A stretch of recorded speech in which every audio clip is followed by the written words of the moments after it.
प्राचीन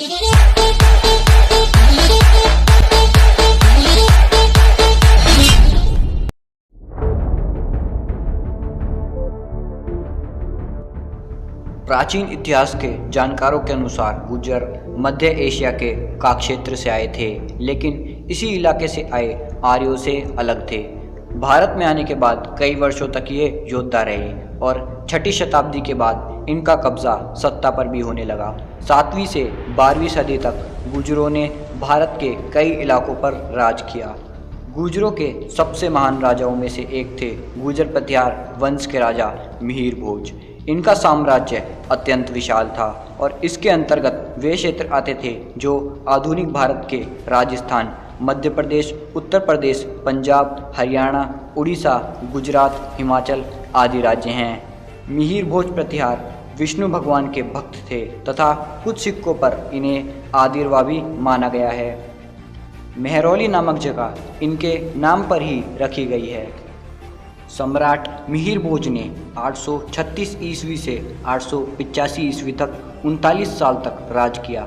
मिहिर भोज प्रतिहार के साम्राज्य का विस्तार आज के मुल्तान से पश्चिम बंगाल तक और कश्मीर से कर्नाटक तक फैला हुआ था। स्कंद पुराण के प्रभास खंड में सम्राट मिहिर भोज प्रतिहार के जीवन के बारे में विवरण मिलता है।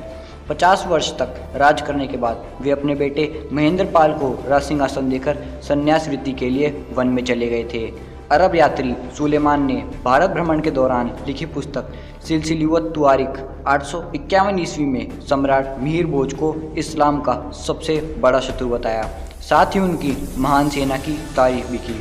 915 ईस्वी में भारत आए बगदाद के इतिहासकार अल मसूदी ने अपनी किताब मरूजुल महान में भी मिहिर भोज प्रतिहार की 36 लाख सैनिकों की पराक्रमी सेना के बारे में लिखा है। प्रतिहार सम्राट मिहिर भोज के मित्र काबुल के ललिया शाही राजा, कश्मीर के उत्पल वंशी राजा अवंती वर्मन तथा नेपाल के राजा राघवदेव और आसाम के राजा थे। इनके शत्रु उस समय पाल वंशी राजा देवपाल, दक्षिण के राष्ट्रकटु महाराज आमोदवर्ष और अरब के खलीफा मौदसिम वासिक थे। सम्राट मिहिर भोज ने बंगाल के राजा देवपाल के पुत्र नारायण लाल को युद्ध में हराकर उत्तरी बंगाल को अपने साम्राज्य में मिला लिया। दक्षिण के राष्ट्रकटु राजा आमोदवर्ष को हराकर उनके क्षेत्र को भी अपने साम्राज्य में मिला लिया और सिंध के अरब शासक बिना मूसा को पूरी तरह पराजित कर समस्त सिंध को गुर्जर प्रतिहार साम्राज्य का अभिन्न अंग बना लिया था। सम्राट मिहिर भोज की तरह ही ऐसे कई गुर्जर सम्राट थे जिनकी गाथाएं आज भी जगह जगह सुनाई जाती हैं।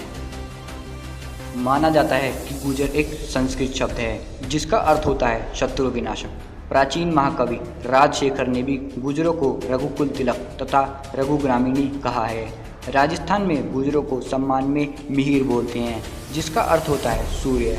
गुर्जरों का मूल स्थान गुजरात और राजस्थान माना गया है। इतिहासकार बताते हैं कि मुगल काल से पहले लगभग संपूर्ण राजस्थान तथा गुजरात गुर्जर भूमि के नाम से जाना जाता था। गुर्जर अभिलेखों के अनुसार वे सूर्यवंशी और रघुवंशी है। 7वीं से 10वीं शताब्दी के गुर्जर शिलालेखों पर अंकित सूर्यदेव की कलाकृतियाँ भी इनके सूर्यवंशी होने की पुष्टि करती हैं। आर्यावर्त में गुर्जरों की संख्या सबसे ज़्यादा थी। गुर्जर जाति के 3 भाग हैं। पहला लौर गुर्जर, दूसरा डाक गुर्जर और तीसरा पितल्या गुर्जर। हिंदुओं की गुर्जर जाति में लगभग 1400 गोत्र हैं। गुर्जरों ने ही सबसे ज़्यादा मुगलों के खिलाफ आवाज़ उठाई थी जो इनके पराक्रम का सबूत है। अगर वीडियो पसंद आए तो इसे लाइक करके चैनल को सब्सक्राइब कर दें और हम मिलेंगे एक और मज़ेदार वीडियो में।